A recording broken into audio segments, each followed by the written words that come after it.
자, 오늘은 네 번째 그리스도의 사역, 사과 주제. 우리 다시 함께 읽어봅시다. 오늘 주제 시작. 예수 그리스도의 사역. 예수 그리스도의 사역이 되는 겁니다. 예습들 해오셨죠? 예, 그냥 한번 이렇게 성경에도 읽고 답을 한번 이렇게 연필로 이렇게 달아갖고 오시면 좀 도움이 되세요. 지난주 거 없나요? 네네, 안 오셔가지고. 혹시 지난주 거 있나요? 사과? 네. 사과를 하세요 그러면은. 예, 사과.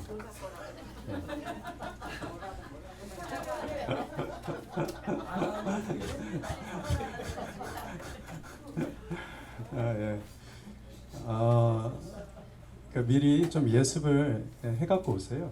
그러면 도움이 됩니다. 안 그러면 따라가기가 되게 힘들어요. 숨가쁘실 거예요. 이게 짧은 시간 안에 굉장히 많은 양을 여러분하고 나누기 때문에 이걸 예습을 안 하시면 굉장히 숨가쁘세요. 그래서 미리 좀 해오시길 부탁드릴게요. 자, 우리 예수 그리스도의 사역 들어가기 전에 혹시 이야기 들어보셨습니까? 예수님의 삼중직과 예수님의 삼중사역 들어보셨나요? 이런 용어를? 자, 지금부터는 이제 저한테 귀를 열어주시길 부탁하고요. 자, 예수님의 삼중직과 삼중사역 들어보셨나요? 한 번도 안 들어보셨나요? 예. 진짜요? 아닐 텐데. 저도 설교를 몇 번 했었는데. 자, 예수님의 삼중직과 삼중사역이 있는데 예수님의 삼중직에 대해서는 화요일 날도 제가 말씀드렸는데, 자, 예수님의 삼중직 이겁니다. 자, 예수님의 삼중직. 예수님은 누구라고요? 그리스도인데 그리스도의 뜻이 뭐라고 했죠? 기름 부음 받은 자예요. 근데 구약 시대 기름 부음 받은 사람은 누구? 왕, 또 제사장, 선지자. 기름 부음 받았다는 거. 예수님을 그리스도라고 하는 것은 지금까지 구약 시대는 이 왕, 제사장, 그리스도가 각각 다른 존재였어요. 근데 예수님 그분 한 분 안으로 이 모든 것이 다 축약이 됐어요. 그래서 예수님의 그리스도의 삼중직, 이걸 왕이요, 제사장이요, 선지자다. 예수님은 만왕의 왕이시고 예수님은 대제사장이시고 예수님은 말씀이신 선지자시다. 예수님 삼중직이에요. 그럼 예수님의 삼중사역은 뭐가 있을까요? 들어보셨을 텐데, 이것도 많이 들었을 텐데. 여러분들이 처음 들으신 것처럼 하셔도 괜찮습니다. 예. 자, 예수님의 삼중사역? 구원사역. 뭔가 지금 알고 있어요, 지금. 나오는데 이제 좀 들은 가락이 좀 나오죠? 기억에 나오죠? 자, 여기로 보십시오. 마태복음 4장 23절에 예수님의 삼중사역입니다. 자, 읽어볼까요? 아니요, 성경을 읽어보세요. 마태복음 4장 23절.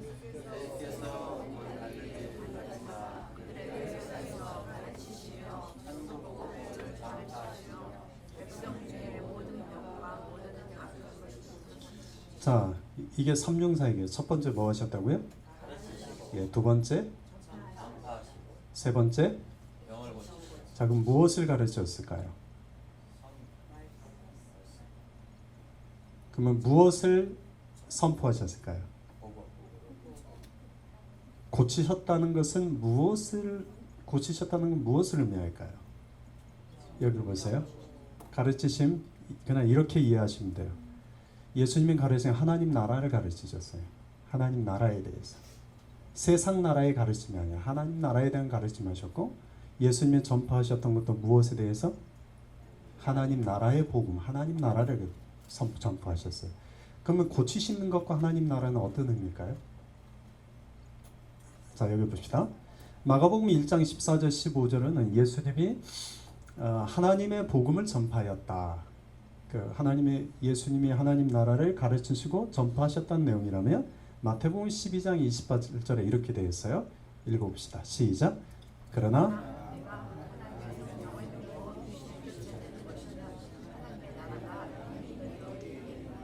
하나님 나라가 여러분에게 이미 임하였다는 말 많이 들어보셨죠?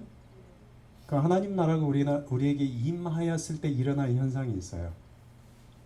하나님 나라가 이곳에 임하면 일어나는 현상이 있어요. 뭐가 일어나요? 그냥 이거 보시면 돼요. 예, 뭐가 쫓겨나요? 예, 귀신 쫓겨나요. 하나님 나라가 임하는 그 자리에는 누가 틈탈 수가 없어요? 귀신이 쫓겨나요. 또 하나님 나라가 임하면 뭐 어떤 일이 일어날까요? 예,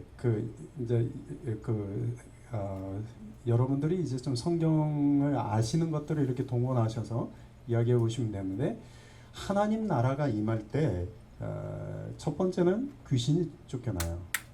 반드시.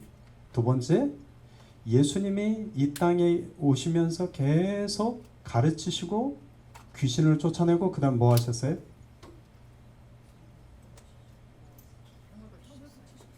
예, 병을 고치셨죠. 하나님 나라가 임하는 자리에는 귀신이 쫓겨나고, 두 번째는 병 고침이 있어요. 병 고침. 세 번째는 또 뭐가 있을까요? 하나님 나라가 임한 곳에는 관계의 회복이 있습니다. 관계의 회복이 있어요. 그러니까 하나님 나라가 임할 때는 귀신이 쫓겨나고 병이 고침을 받고 또 관계가 회복이 돼요.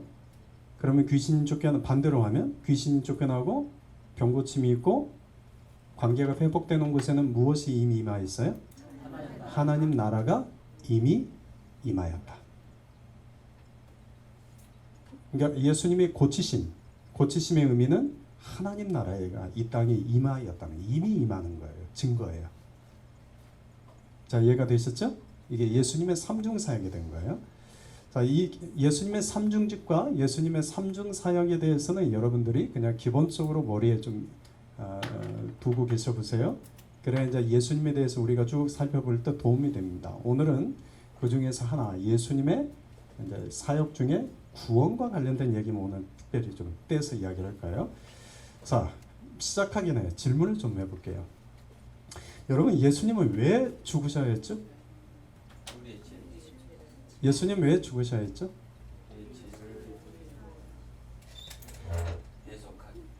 자, 그렇다면 예수님은 죽지 않고는 세상을 구원하실 수 없었나요?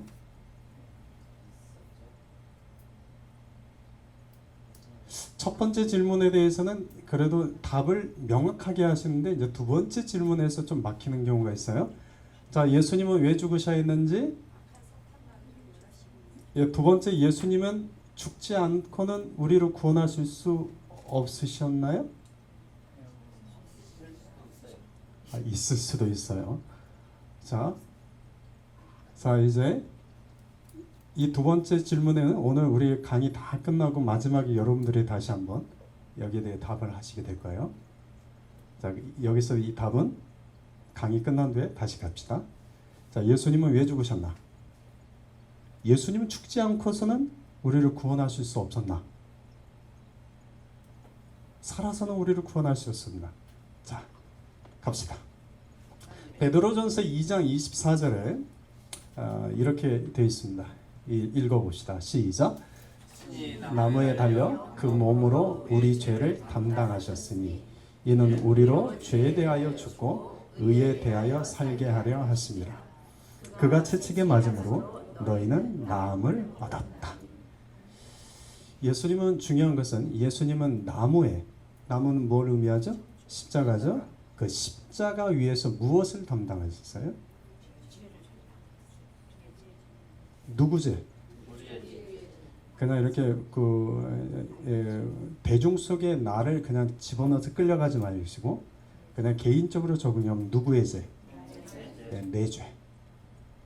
나의 죄를. 내 죄를 담당하기 위해서 예수님이 십자가에 지셨단 말이에요. 이게 도대체 무슨 말인가? 도대체 왜 우리로 죄에 대해서 죽고 의에 대해서 살게 하려 하십니다. 도대체 왜 죄에 대한 이야기를 하실까? 복음에 대한 이야기를 할 때 가장 많이 하는 얘가 이 죄에 대한 이야기입니다. 근데 죄에 대한 이야기를 하면 듣기 좋아요? 듣기 싫어요? 여러분 얘기 말고요. 남들. 죄에 대한 이야기하면 듣기 좋아요? 싫어요? 싫죠. 그죠? 자, 도대체 왜 죄에 대하여 죄를 담당하기 십자가에 달리셨을까? 자, 먼저 그러기 위해서는 우리 인간에 대한 이야기부터 한번 해봅시다. 모든 사람이 처한 6가지 상태가 있습니다. 로마서에 3장 10절에서 12절까지 있어요. 자, 6가지 상태. 첫 번째,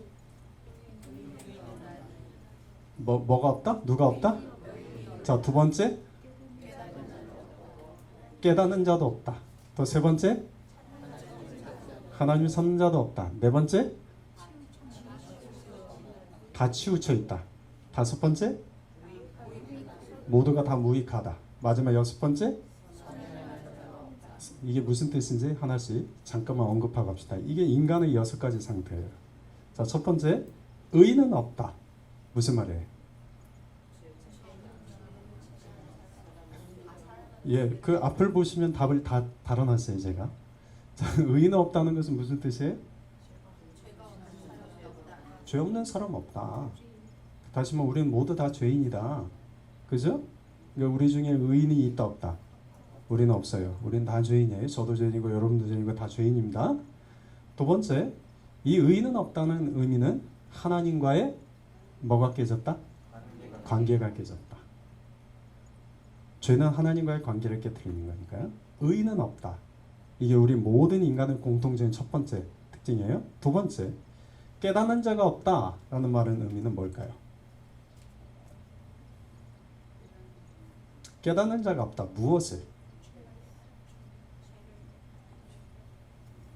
무엇을 깨닫지 못할까요? 예, 자기 죄를 깨닫지 못하죠. 그 다음에 또 뭘 못 깨달을까요? 깨닫지 못해 인간이. 그렇죠. 하나님을 깨닫지 못해요. 그 다음에 또 뭘 못 깨달아요? 인간이 자기 죄를 깨닫지 못하고 하나님을 깨닫지 못하고 하나 더. 예, 그걸 어디에 나오죠 그게? 자, 뭘 못 깨달아요? 예, 이건 경험해 보셔서 아실 거예요. 성경 말씀을 깨닫지 못합니다. 하나님 말씀을 깨닫지 못합니다. 보아도 보지 못하고 보는데 깨닫지 못합니다. 그런데 어느 때는 이 하나님의 말씀이 성경이 읽는 대로 그냥 막 깨달아질 때가 있어요. 그죠? 그러니까 인간은 여기 에베소 4장 18절에 총명이 어두워지고 무지함과 마음의 굳어짐 때문에 하나님의 생명에서 떠나 있어서 인간은 자기가 죄인이라는 것을 첫째 깨닫지 못해요.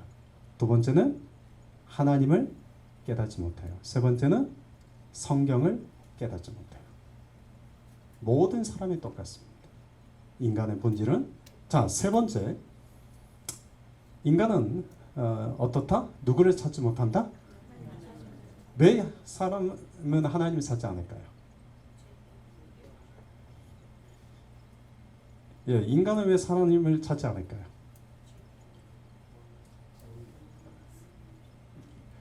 자, 그러면 이제 뒤집어서 여러분에게 설명할게요. 여러분들은 요즘 하나님 찾으세요? 요즘 하나님을 찾지 않는다면 뭐 때문에 그래요? 오히려 죄 때문이면 더 찾아야 되는 거 아닌가요? 우리라면? 그죠? 근데 우리도 하나님을 안 찾아요. 왜요? 뭐 때문에? 예, 그렇죠. 제가 다 여러분들 말이 맞아요. 사람의 마음이 교만해서 그렇죠. 사람의 마음이 교만하고 강팍해지면 하나님을 찾지 않습니다. 근데 반대로 하나님을 찾을 때는 언제예요? 마음이 겸손해질 때, 험불해질 때요. 그 뭐 다른 말로 힘들 때, 어려울 때라고 표현하지만 힘들고 어렵기 때문에 다 하나님을 찾지 않습니다. 마음이 겸손할 때만 하나님을 찾습니다. 그런데 하나님을 찾지 않는 것은 마음이 강팍하고 교만하기 때문에 그래요. 그러니 교회를 다니고 신앙생활을 해도 이렇게 될 수 있어요, 없어요? 솔로몬의 말년은 어떻게 됐어요? 솔로몬의 말년이 우리가 요즘 새벽에 보는 것처럼 이렇게 되었죠. 말년의 마음에 교만해지면. 자, 그러면 이것은 누구나 똑같아요. 목회자인 저 역시도 목회자도 만약에 마음이 교만해지고 강팍해지면 하나님을 찾을까요? 안 찾을까요? 안 찾습니다. 그러니까 이건 직분하고 상관없는 거예요. 신앙이 연수하고도 상관이 없는 거예요. 인간은 교만하고 강팍함 하나님을 찾지 않습니다. 근데 모든 사람이 다 그렇다는 거예요. 자, 네 번째. 자, 인간은 어떻다? 모든 인간은 그냥 읽어보세요. 뭐라고요? 한쪽으로 치우쳐 있어요. 자, 이제 여러분에게 질문할게요. 나는 공평정대하다. 나는 공평정대하다. 아이, 그래도 나는 공평해. 없으세요? 나는 공평정대하다. 나는 그래서 좀 객관적이고 합리적이다.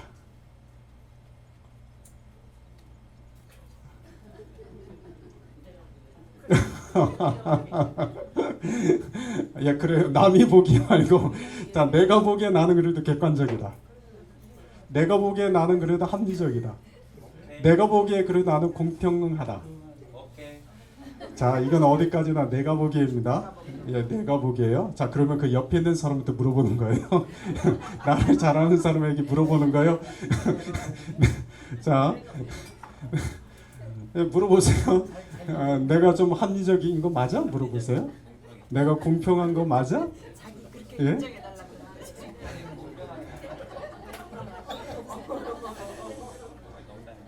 저, 그 여보, 내가 공평한 게 맞아요? 여보, 내가 합리적인 게 맞아요? 제가 먼저 이렇게 여러분, 인간은 기억하시고 한쪽으로 치우쳐 있어. 인간은 공평하지 않습니다. 인간은 합리적이지 않습니다. 인간은 결코 이성적이거나 객관적이지 않습니다. 그러면 인간은 어떨까요? 자기중심적입니다. 뭐라고요? 자기중심적입니다. 한쪽으로 치우쳐 있기 때문에 누구나 똑같아요.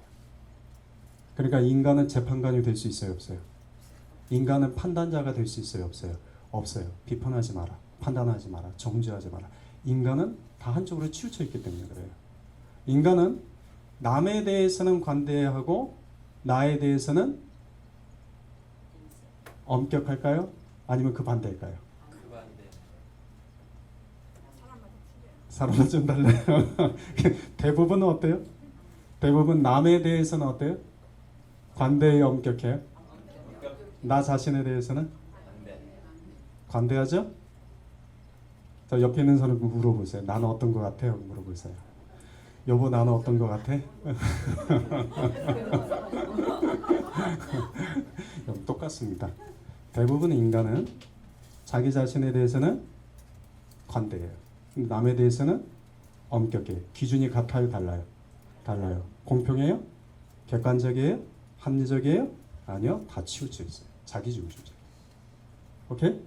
자, 마지막 다섯 번째. 인간은 또 어떠다? 무익하다는 말은 쓸모없다는 뜻입니다. 왜 무익하다, 쓸모없다고 할까요?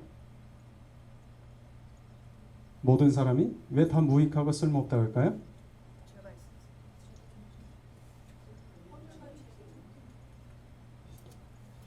예, 그 무익하다, 쓸모없다는 것은 이렇게 이해하시면 돼요. 죽은 사람은 쓸모 있을까요, 없을까요? 살아있는 사람은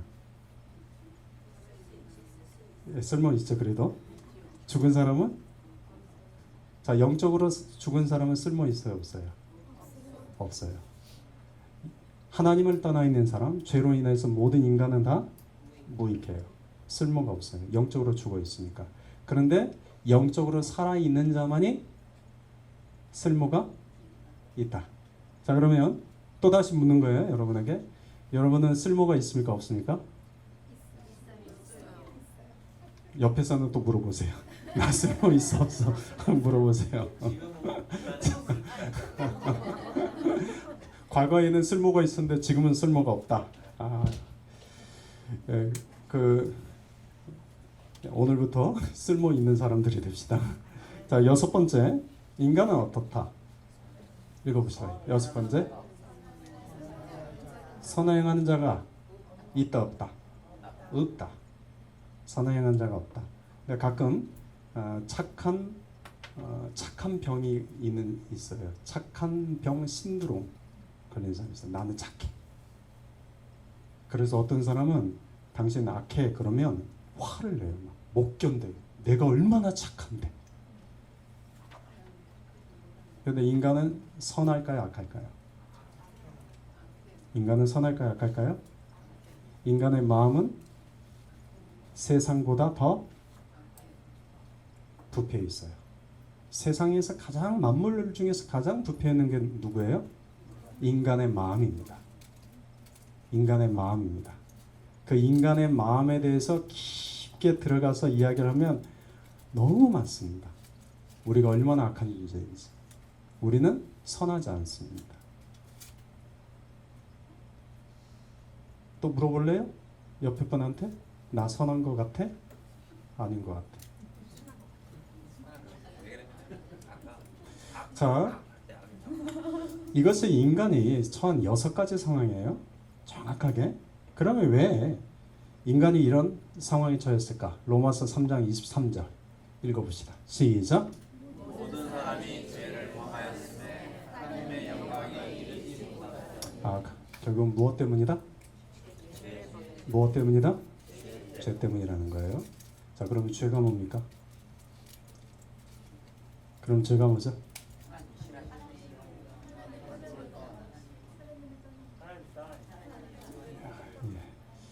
예, 눈빛이 초롱초롱하니 아주 좋아요 오늘.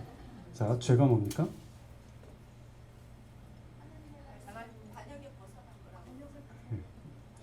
그쵸, 뭐 제가 여러분들을 너무 고마워요. 예, 그동안 많은 것들을 배워오셔가지고 이렇게 답을 해주시니 제가 너무 고마워요. 예, 잘 배워오셨어요, 여러분들. 못 배우신 분은 없으세요.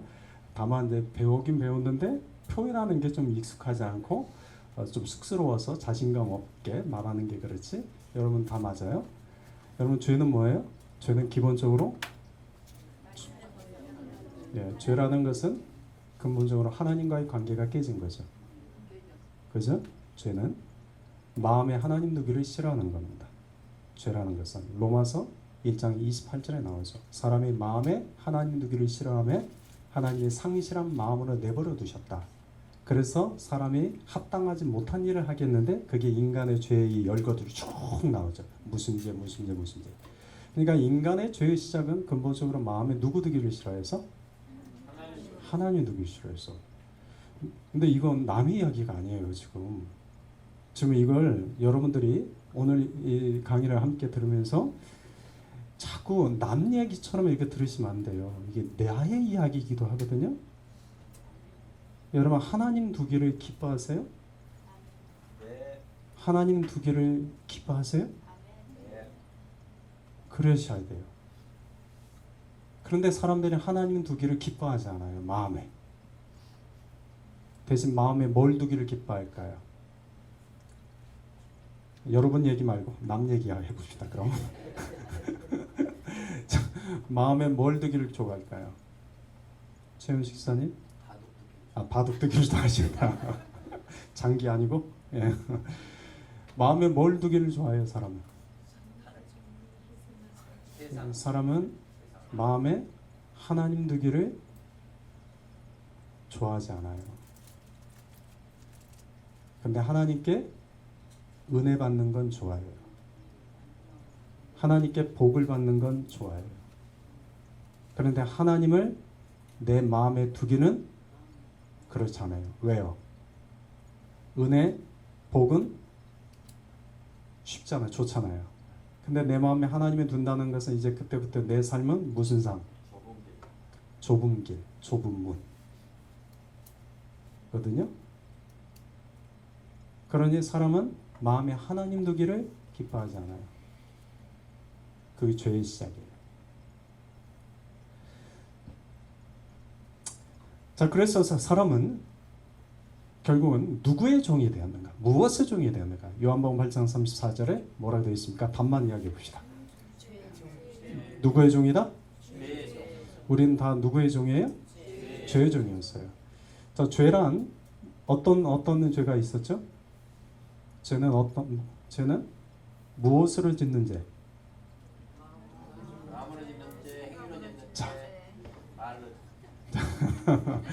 자, 처음에 죄는 무엇으로 져요? 마음 생각 생각, 마음. 두 번째 뭘로 져요? 말로. 세 번째? 근데 이 중에서 가장 무서운 죄는 어떤 죄일까요? 말로 이 중에서 가장 무서운 죄는 어떤 죄일까요? 말로 짓는 어떤 죄일까요? 자, 1번 생각과 마음으로 짓는 죄다. 둘, 셋, 넷, 다섯, 여섯, 일곱, 여덟. 자, 2번 말로 짓는 죄다. 자, 세 번째 행동으로 짓는 죄. 저는 똑같다. 세개다 예, 결국 뭐 죄는 다 똑같은 죄인데, 근데 정말 치명적인 죄는 저는 마음으로 짓는 죄라고 생각해요. 왜냐하면 사람들이 자기가 말로 짓는 죄, 행동으로 짓는 죄는 죄라는 걸 알아요. 그런데 마음으로 짓는 죄는 죄라고 생각하지 않아요. 자기가 말로 욕하면 이게 욕이 죄라는 건 알죠? 행동으로 악을 하면 죄라는 거 알죠? 근데 마음으로만 짓고 있네요. 마음으로 간음을 하고 마음으로 악한 생각을 품고 있고, 근데 드러나지 않았나요? 말로 드러나지 않았고 행하지 않았나요? 그럼 나는 죄가 없다고 생각해요. 그런데 예수님이 말씀하시기를 행위로 가늠한 자가 아니라 무엇으로 가늠한 자? 마음으로 가늠한 자가 가늠한 자다. 바리새인들과 사두개인들은 늘 행위와 말로만 생각을 했어요. 그래서 거룩한 말, 거룩한 행동만 했어요. 근데 예수님 보니까 그들의 마음은 거룩하지 않는 거예요. 회칠한 무덤인 거예요.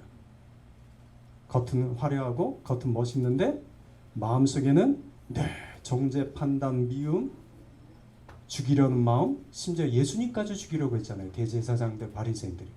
그죠? 근데 교회 안에서 똑같습니다.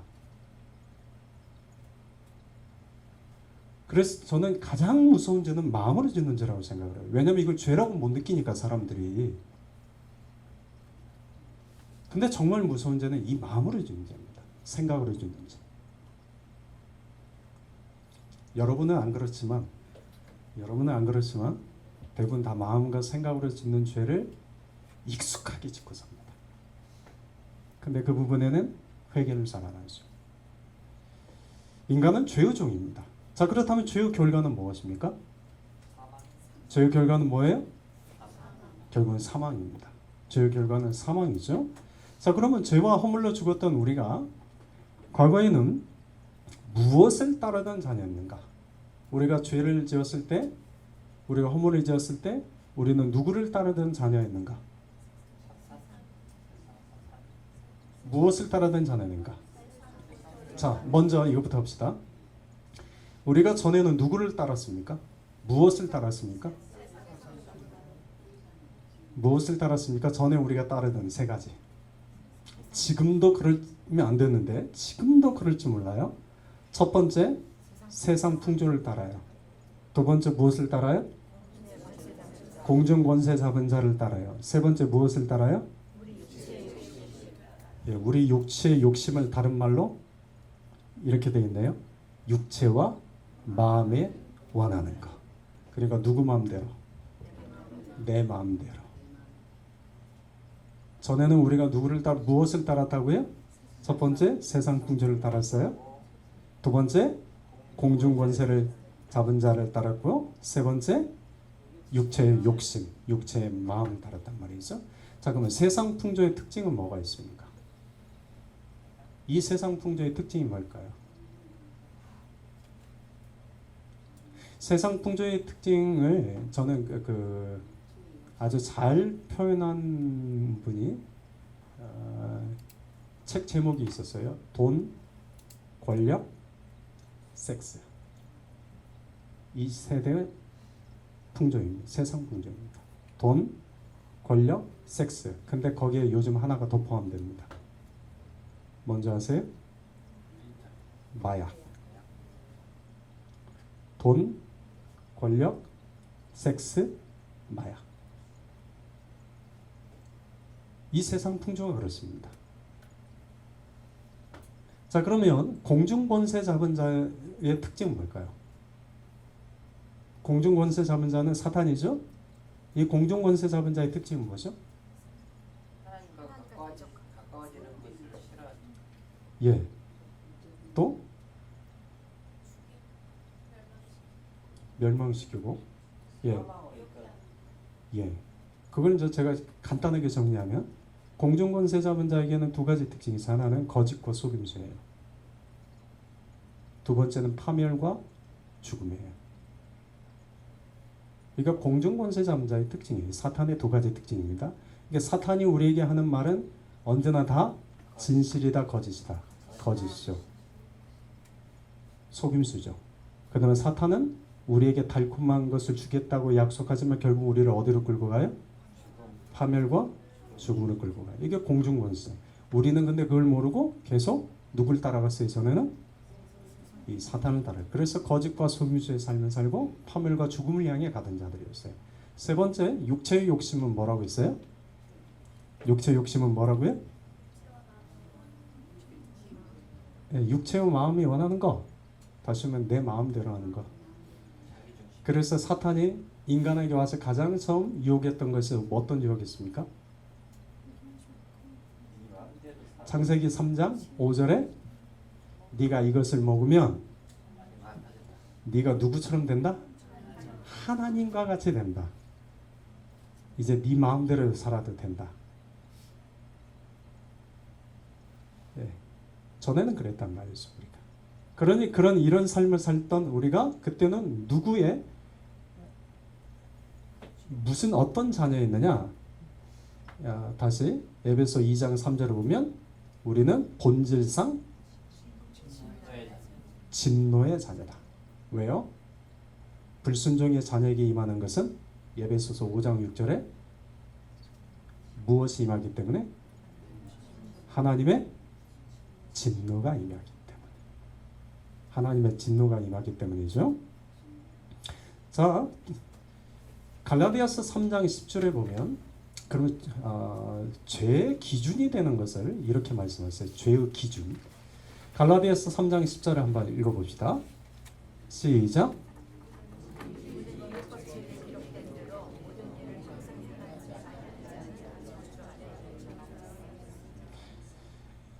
죄의 기준이 뭐예요?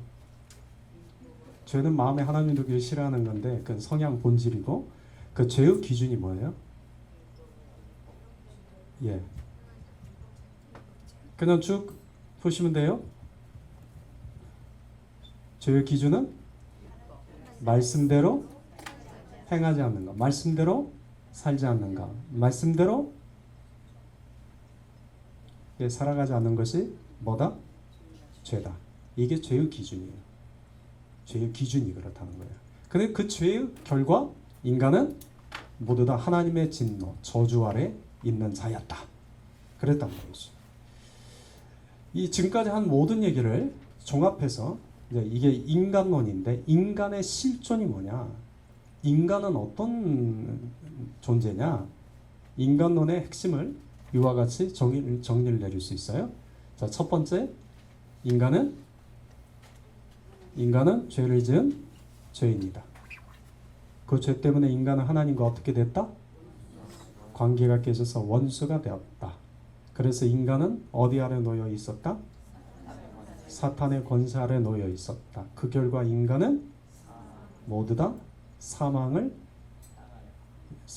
향하여 가고 있는 자였다. 그런데 그것 때문에 정죄와 하나님으로부터 영원한 분리된 채 살다가 더 인간의 연약함은 로마서 5장 6절을 보는 것처럼 자신을 구원할 능력이 사람에게는 있다 없다?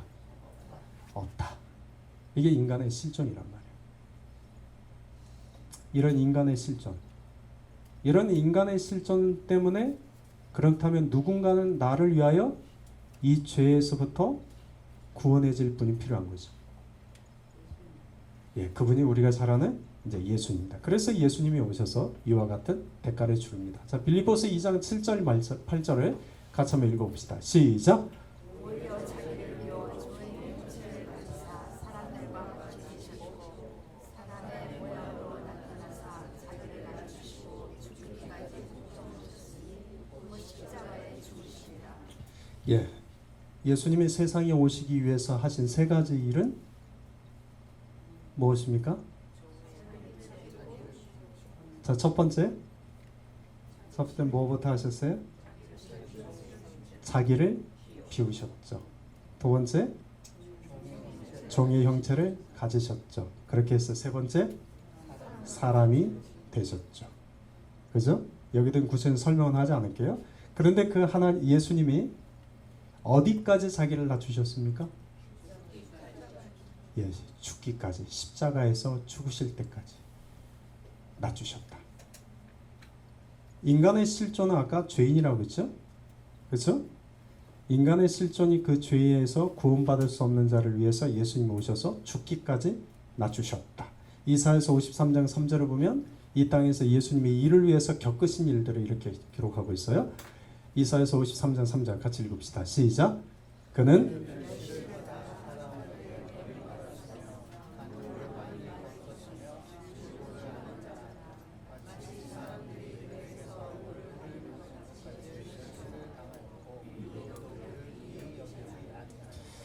자, 예수님이 이 땅에서 겪으신 일 첫 번째는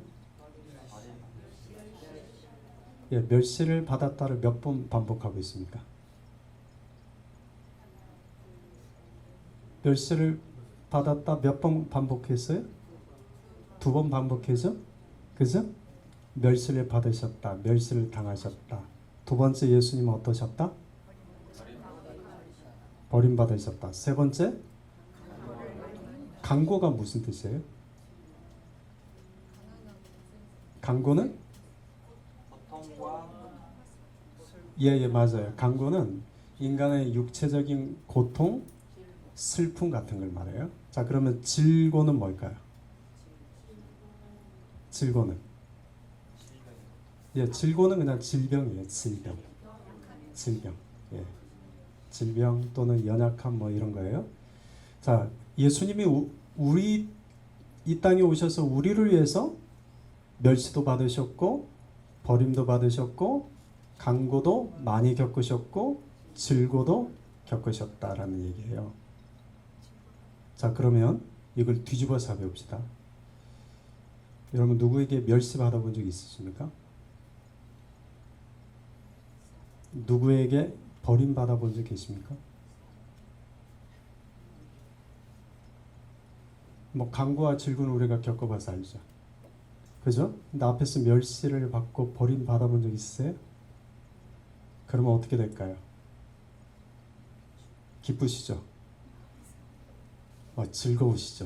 야, 내가 멸시를 받았어. 야, 내가 버림도 받았어. 기쁘거나 즐거울 일이 아니죠? 그러니까 나 자신과 한번 비교해 보세요. 근데 예수님은 나 때문에 멸시를 받으셨고 버림까지 받으셨어요. 그런데 더 충격적인 것은 맨 밑에 있어요. 뭐라고 되어 있습니까? 우리도 그를 귀히 여기지 않았다. 이방 사람들, 믿지 않는 사람들만 그런 것이 아니라 우리도 그분을 귀히 여기지 않았다.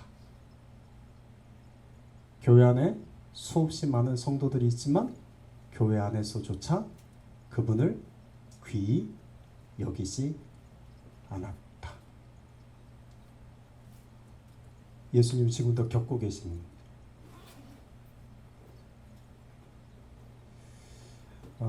본문을 우리가 제대로 묵상을 한다고 하면, 그리고 제대로 이해한다고 한다면 나는 어떨까를 꼭 생각을 해보셔야 됩니다. 나는 어떤가? 나는 지금 예수님을 귀하게 여기고 있는가? 아니면 나도 예수님을 혹시 멸시하고 있지는 않는가? 나도 예수님을 내 삶 속에서 버리고 있지는 않는가? 예수님에게 내가 상처와 아픔을 질고를 주고 있지는 않는가? 강고를 주고 있지는 않는가? 나 자신 한번 생각해 봐야 될 문제죠. 그러니까 지금 이것은 과거의 이야기가 아닙니다. 지금, 그리고 멀리 있는 다른 사람의 이야기가 아니라 오늘 우리의 이야기요, 나의 이야기입니다.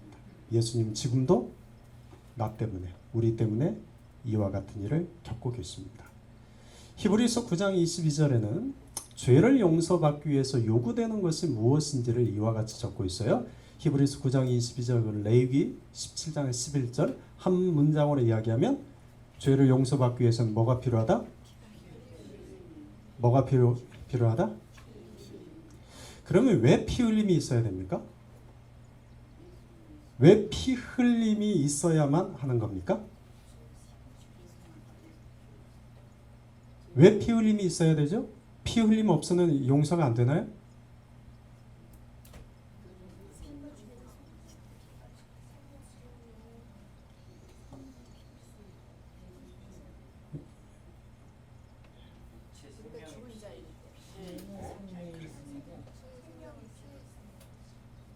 자, 오늘 정확하게 좀 알고 갑시다. 정확하게 누군가 이렇게 물을 때 답을 해줘야 될 거 아니에요. 아이 그냥 믿어. 나도 몰라. 그냥 믿으면 되지 뭘 복잡하게. 그러니까 교회를 몇십 년 다녀서 똑같단 말이에요. 아 몰라 나도 몰라. 여러분 왜 피 흘림이 있어야 될까요? 죄의 결과는 뭐라고 했어요? 사망이에요. 죄는 사망이에요.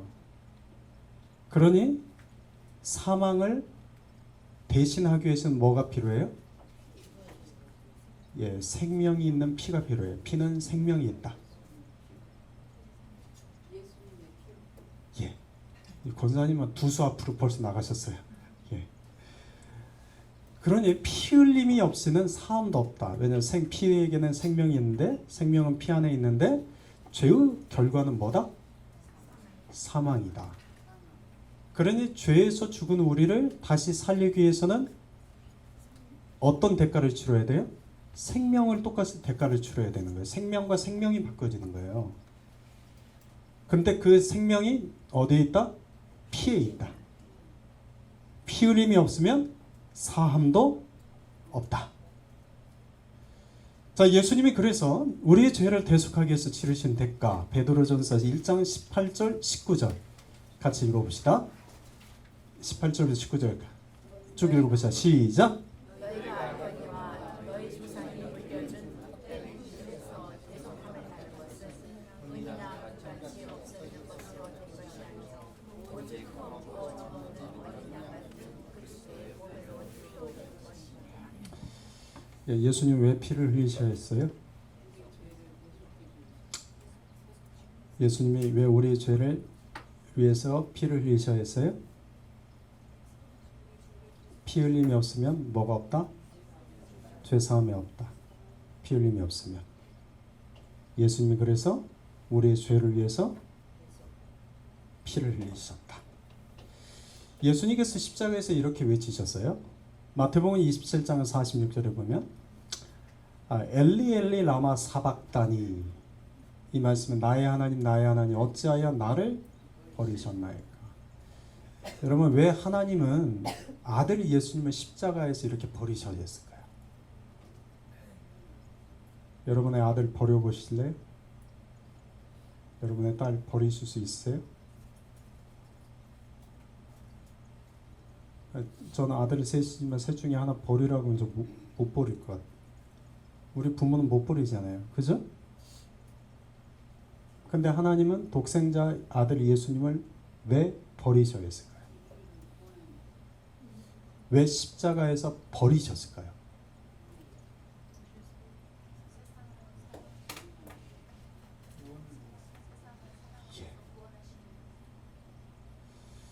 그냥 하나님이 아들 예수님을 버린 척 하셔도 되잖아요.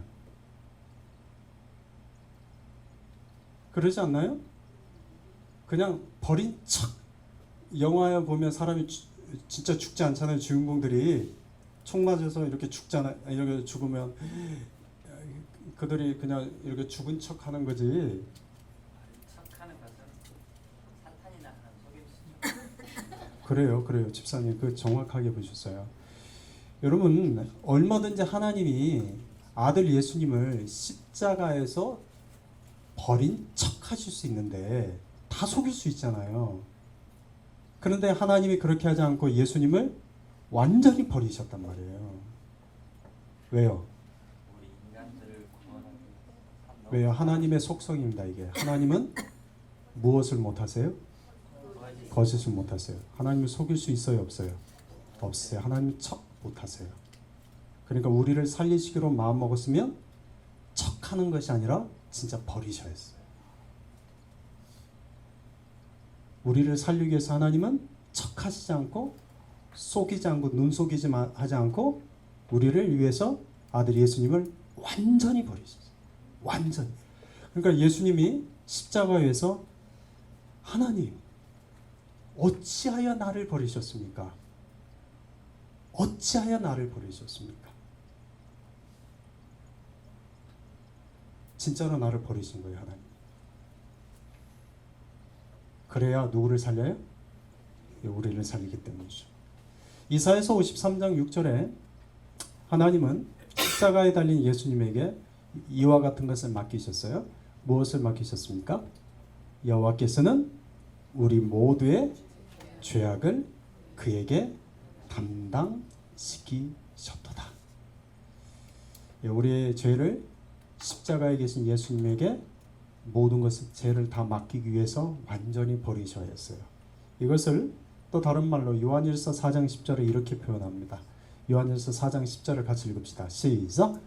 사랑하는 예수님, 우리가 하나님을 사랑하는 것이 아니요 하나님의 우리를 사랑하사 우리의 죄를 지속하게 하여 예, 결국은 우리에 대한 하나님의 마음은 뭐예요? 우리를 향한 하나님 마음은 어떤 마음? 사랑. 사랑. 이런 사랑은 없다. 이런 사랑은 없다. 여러분, 세상에 수많은 거짓 신들이 있죠? 세상에 수많은 거짓 신들이 있고 세상에 참신 한 분 하나님밖에 없어요. 근데 세상의 모든 거짓 신들, 그 거짓 신들은 먼저 사람을 사랑합니까? 사랑하지 않습니까?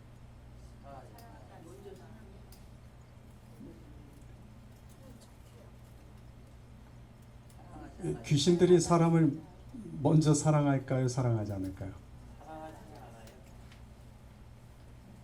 세상의 거짓 신들이 사람을 먼저 사랑할까요? 사랑하지 않을까요? 그리스 로마 신화에 가끔 로마 신화의 이야기입니다. 이건 신이 인간을 사랑을 해서 이렇게 눈이 멀어서 인간이 됐다 뭐 그런 신화는 있어요. 그건 스토리죠. 만들어진. 거짓 신들 중에 거짓 신들은 우상들은 인간을 먼저 사랑하지 않아요. 그런데 참신이신 하나님은 먼저 인간을 사랑해요. 하나님 먼저 우리를 사랑하셨어요. 이런 하나님의 그리스도 사역의 이제 결과인데, 자, 예수님이 이 땅에 오신 목적, 이 땅에 오신 목적은 뭡니까? 그럼 지금까지 우리가 이야기했던 것들 쭉 다시 거슬러서 정리하면 예수님이 이 땅에 오신 목적은 좁혀서 나 개인적으로 이야기하면 예수님이 이 땅에 오신 목적은 나의 죄를 대속하고 나를 구원하시기 위해서죠. 그런데 이 일을 억지로 하셨을까요? 자발적으로 하셨을까요? 자발적으로 하셨어요. 그래서 이렇게 말씀하시죠. 나는 선한 목자라 양들을 위하여 내가 목숨을 버린다. 자발적으로 하시는 거죠. 17절 18절에서는 나는 내가 스스로 버린다. 그러니까 하나님이 시켜서가 아니라 누군가 시켜서가 아니라 예수님이 자발적으로 우리를 위해서 버리셨어요. 이걸 뒤집어서 한다면 주님은 우리가 주님을 강제로 따르기를 원하실까요? 자발적으로 따르기를 원하실까요? 주님은 우리가 강제가 아닌 자발적으로 따르기를 원하시죠. 그분이 우리를 자발적으로 사랑하신 것처럼 우리도 그분을 어떻게 사랑하기를 원하세요? 자발적으로 사랑하기를 원하십니다. 자, 로마서 6장 6절 7절 말씀 우리 같이 한번 읽어봅시다. 시작. 우리가 알거니와 우리의 사람이 예수 그리스도와 십자가에 못 박힌 것은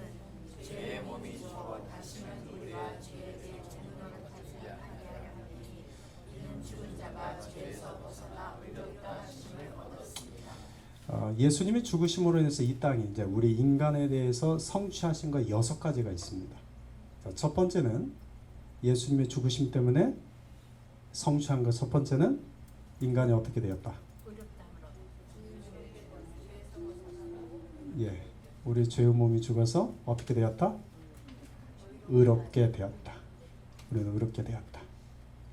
예, 그런데 그냥 저절로 의롭게 되지 않죠? 무엇을 통해서?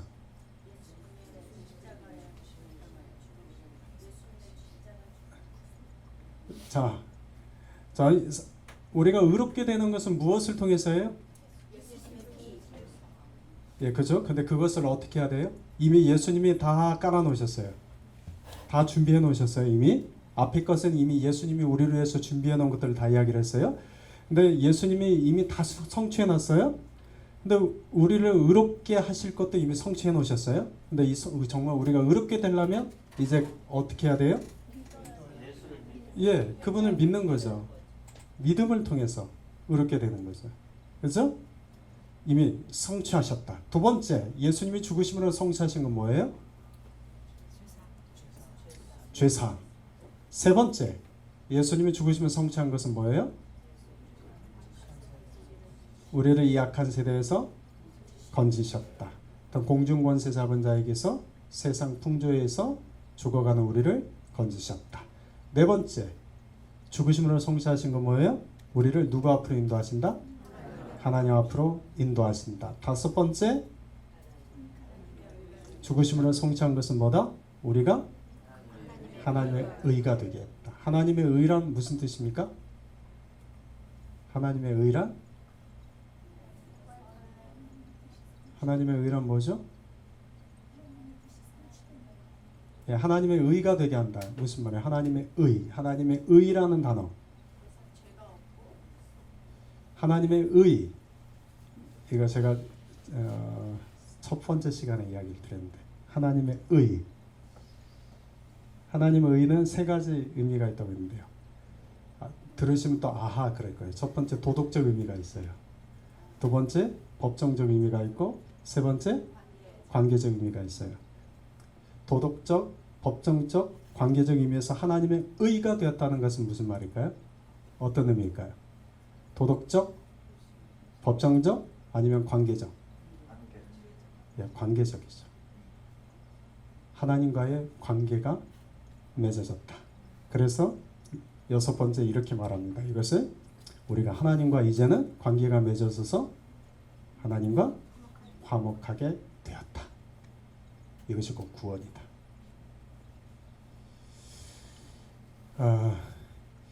여러분, 예수님만이 우리를 죄로부터 구원하신 분입니다.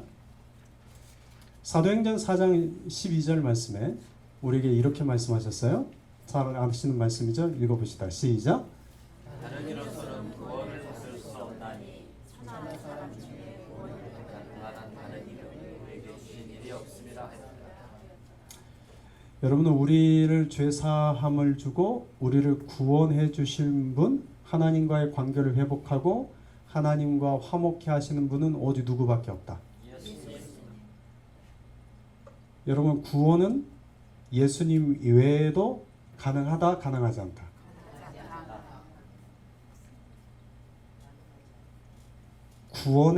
구원의 방법은 예수님 외에도 다른 방법이 있다, 없다. 없다. 이거 정확하게 봅시다. 혹시 종교다운주의라고 들어보셨어요? 종교다운주의? 종교다운주의는 뭐냐면 모든 종교에는 다 구원이 있다는 거예요. 불교에도 구원이 있고 이슬람교에도 구원이 있고 뭐 힌두교에도 구원이 있고 다 구원이 있다고 말해요. 이게 종교다운주의라는 거예요. 근데 그 종교다운주의자들이 이 두 가지 이론을 제시를 합니다. 첫 번째는 우물 이론을 제시해요. 그건 뭐냐면 여기서 우물을 파나 저기 부에나파게에서 우물을 파나 그 우물은 다 똑같이 어디에서 나온 거라? 땅속에서 나온 거다. 그래 같은 땅속에 있으니까 구원은 나오는 우물만 다를 뿐이지 결국은 다 똑같은 그 우물에서 기어나오는 물을 마시지 않느냐? 그 구원은 어느 종교나 다 같이 있다. 맞을까요? 틀릴까요? 자, 이 이론에 대해서 여러분 어떻게 반박하시겠어요?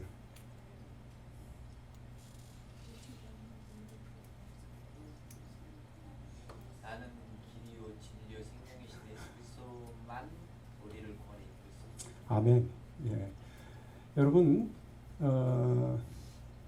우물은 우물마다 땅 속에서 나온다는 가정이 이론의 함정인데, 이론의 모순인데, 땅 속에서 우물을 다 기르는 건 맞지만 우물마다 우물의 깊이는 같아요, 달라요? 달라요. 우물에 있는 샘의 근원은 같아요, 달라요? 달라요. 다르죠. 그죠? 네. 그러니까 이 우물 이론이 그럴듯한 것 같지만 사실은 맞아요, 틀려요? 틀려요. 틀리죠. 그러니까 우물 이론이 맞잖아요. 또 두 번째 장님 코끼리 만지기 이론이라는 게 있어요. 이건 뭐냐면 인간은 하나님을 볼 수 있어요, 없어요? 없어요. 없죠? 근데 장님들이 코끼리를 만진단 말이에요. 더듬어서. 어떤 사람은 코를 만지고 어떤 사람은 엉덩이를 만지고 어떤 사람은 배를 만졌단 말이에요. 그러니까 야, 하나님은 이런 분이셔. 내가 보니까 하나님이 이런 분인 것 같아. 그냥 만진 사람은 다 다르다는 거예요. 그래 결국 똑같은 하나님에 대해서 이야기하는데 인간이 어두워서 기독교는 예수님 코 만지고 하나님 코 만지고 이게 하나님이라고 말하고, 불교는 엉덩이 만지고 이게 하나님이라고 말하고, 힌두교는 배 만지고 이게 하나님. 이렇다는 거예요. 자, 이런 이론이 맞아요, 틀려요? 틀려요. 틀리죠? 예. 왜 틀려요? 우리가 만진 것은 코끼리고 우리가 만지는 코끼리고 게 늙게 만졌어요. 여러분 이건 뭐냐면 다 이게 다 그 말장난이거든요. 말장난이거든요. 그죠? 말장난인데 우리에게 하나님은 무엇을 통해서 알 수 있습니까? 우리는 말씀을 통해서 하나님을 알 수 있는 거잖아요. 말씀 외에는 우리가 하나님에 대해서 말하는 것은 우리가 일단은 거절하는 거예요. 자, 여기서 여러분에게 한 가지 좀 부탁드릴게요. 개인적으로 하나님을 삶 속에서 경험하고 체험하시죠? 하나님을 경험하고 체험하신 적 있으세요? 없으세요? 있어요. 근데 내가 경험한 그 하나님이 정말 하나님일지 아닐지 생각해 보셨어요? 내가 경험한 하나님이라고 생각했던 것이 만약 하나님이 아니었으면 그럼 무엇을 통해서 확인해야 돼요? 말씀을 통해서 확인해야 돼요. 반드시 말씀을 통해서만 확인하시다. 우리에게는 말씀이 기준입니다. 그 말씀이 다시 사도행전 4장 22절에 이렇게 말씀합니다. 같이 읽읍시다. 시작. 다른 이로서는 구원을 받을 수 없나니 선한 사람 중에 구원을 받을 수 있는 우리에게 주신 일이 없음이라. 아멘. 아멘. 다른 이름 주신 적 없습니다. 자, 예수님은 구원에 관한 모든 문제의 답이시다. 이것은 여러분 페이지 25페이지 보면 도표가 있으시죠? 이것을 쭉 보면 지금까지 했던 이야기들 그냥 쭉 정리해 놓은 거예요. 그걸 한번 보시면 되고. 자, 이제 거의 끝나갑니다. 자, 한 두 가지만 더 이야기하고 마칠게요. 예수님이 우리에게 구원 사역을 하신 그 동기는 뭡니까? 그 동기는 요한복음 3장 16절, 로마서 5장 8절을 보는 것처럼 무엇 때문에? 그 동기는 사랑 때문에. 이 사랑에 드러나는 하나님의 속성은 뭘까요? 베드로전서 1장 3절에 보면 뭐라고요? 긍휼하심. 이 하나님의 속성의 긍휼. 이 긍휼이라는 단어가 히브리어로 뭐와 어떤 어근하고 같다고 했죠? 기억하세요? 긍휼이라는 단어가, 이 긍휼이라는 단어가 히브리어로 라캄이라는 단어인데, 이 라캄이라는 단어가 어머니의 자궁이라는 뜻입니다. 어원이 같습니다. 그러니까 엄마는 내 뱃속에 낳은 자식을 어떤 마음을 갖고 있어요? 긍휼. 이 긍휼의 속성이 있습니다. 하나님이 그러시다는 거예요. 긍휼의 속성이에요. 근데 이 긍휼이 하나님이 왜 이렇게 크신가? 얼마큼 이렇게 크신가? 로마서 5장 6절, 로마서 5장 8절에는 이렇게 기록하고 있습니다. 자, 로마서 5장 6절 앞을 보세요. 자, 읽어봅시다. 시작.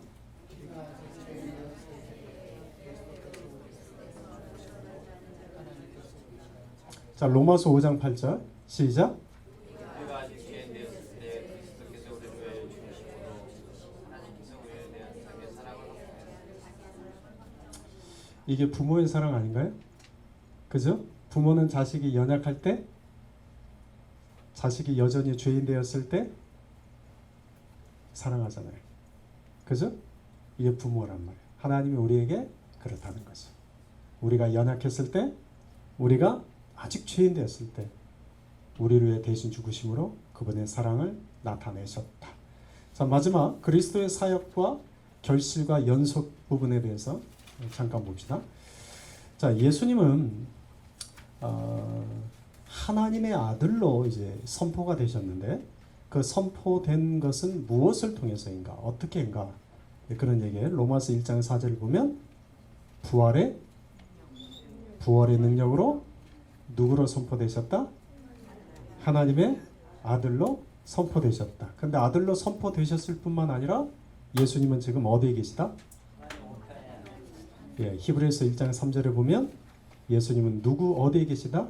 하나님의 우편, 지극히 크신 이 하나님의 우편에 지금 앉아 계신다. 자, 이 말을 지금 하고자 하는 얘기는 이 때문입니다. 여러분, 예수님은 이미 우리를 위해서 죽으심으로 많은 것을 다 성취하셨단 말이죠.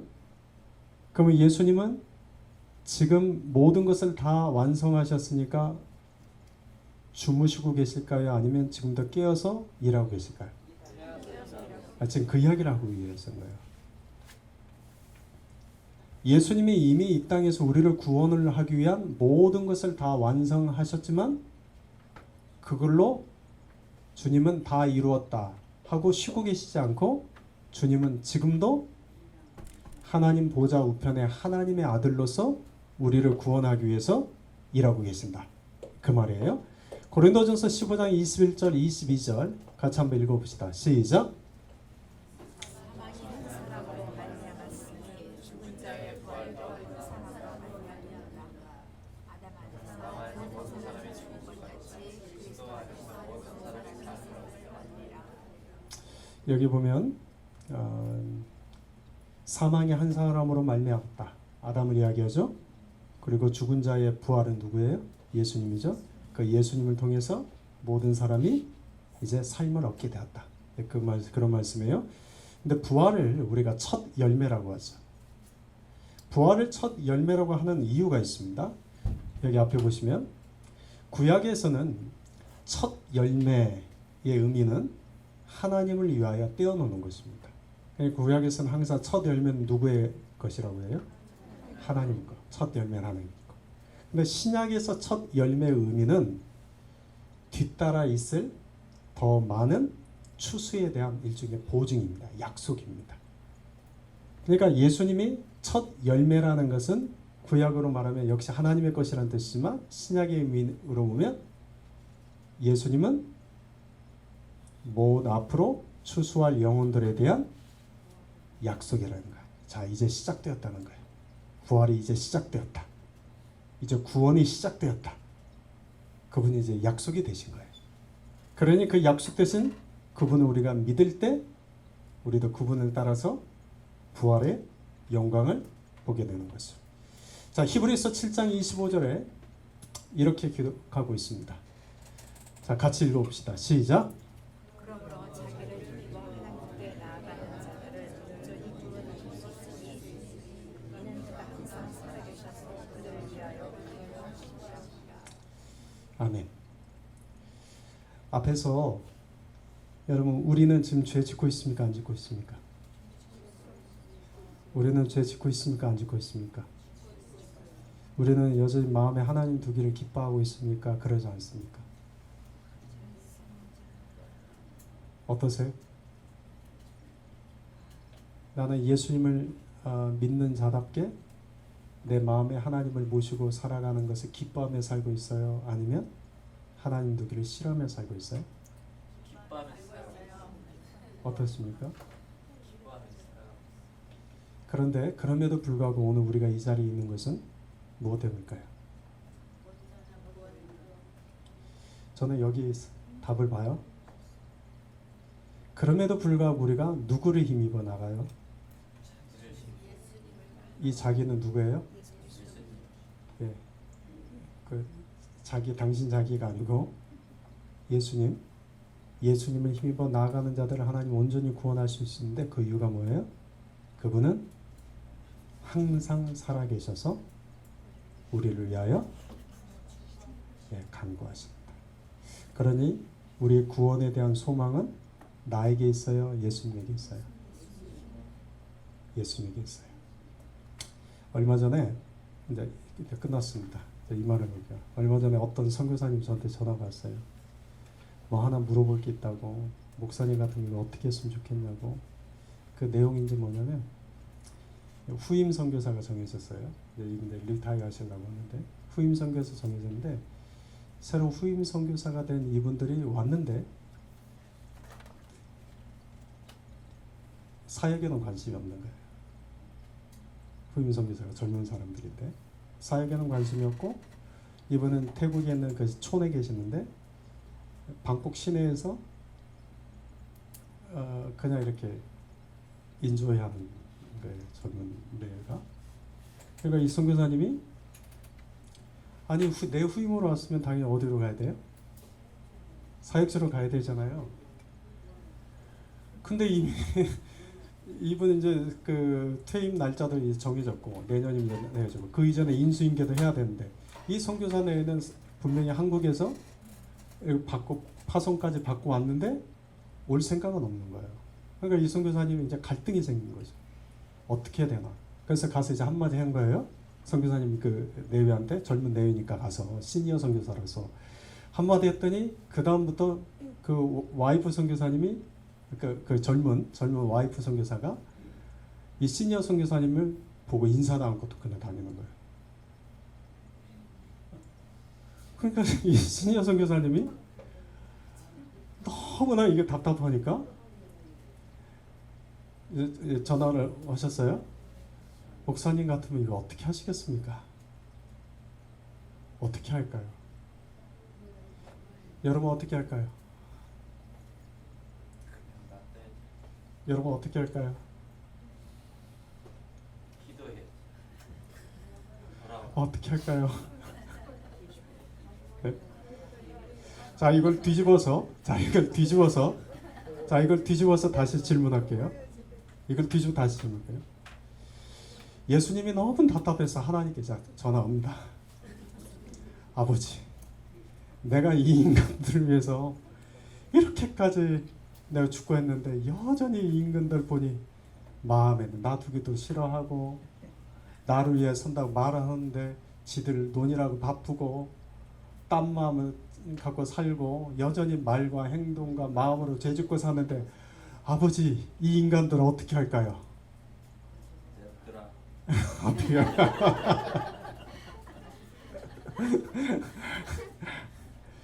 나도 기다리고 있는데. 대화를 해봐야 된다.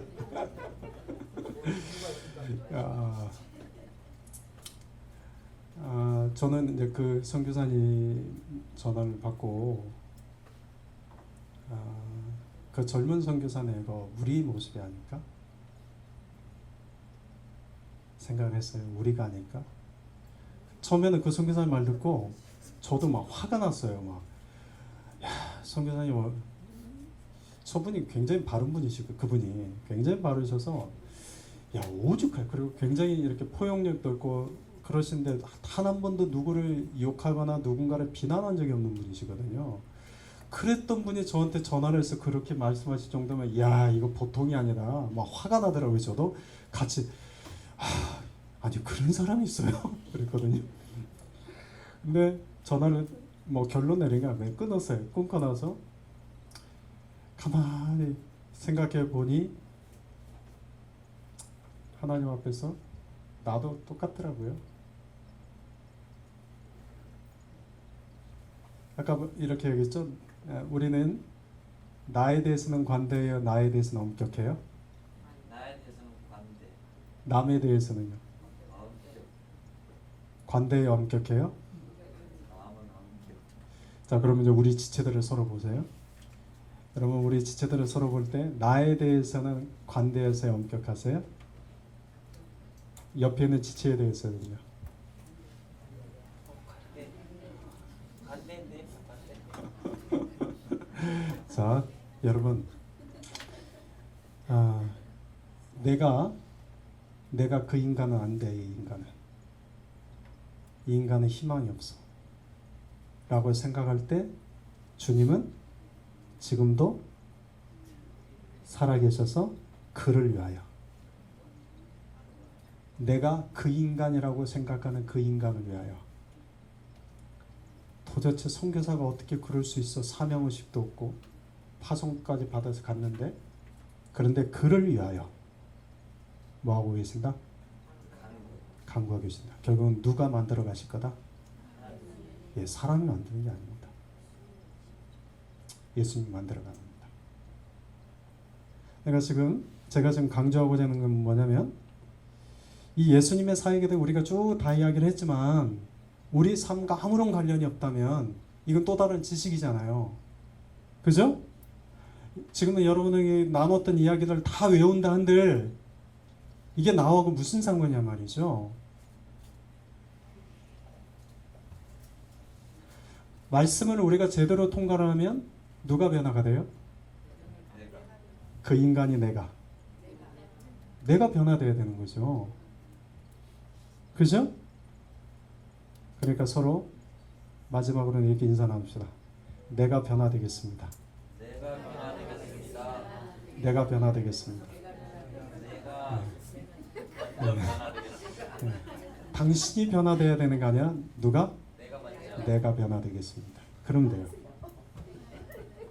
자, 우리 인사는 당신이 변화되는 게 아니라 누가 변화되는 거? 내가 변화되면 돼. 내가 변화되면 돼요. 나머지는 누가 행하셔요? 예, 주님이 행하세요. 나머지는 다 주님이 하실 겁니다. 나만 변화되면 됩니다. 오케이? 그러니까 내가 변화시키려 하지 마요. 그러니까 저도 여러분은 변화시킬 수 없고 변화시키려고 하지 않아요. 저는 다만 누구를 드러내? 주님만 드러내면 돼요. 그럼 누가 하실 거다? 주님이 하실 거다. 주님이 하실 거다. 마지막으로 이 나눔 한번 하고 마칩시다. 자, 마무리 질문. 첫 질문으로 다시 돌아갑니다. 예수님 왜 죽으셔야 했습니까? 예수님 왜 죽으셔야 했습니까? 나를 구원하기. 예수님은 죽지 않고 세상을 구원하실 수 없습니까? 네, 없습니다. 예, 예수님은 나를 위해서 죽으셨어요? 그러면 내가 싫어하는 그 인간을 위해서는요? 예, 똑같죠? 그죠? 예. 서로 마지막에 그룹 나눔 이거 한번 하고 맞춰봅시다.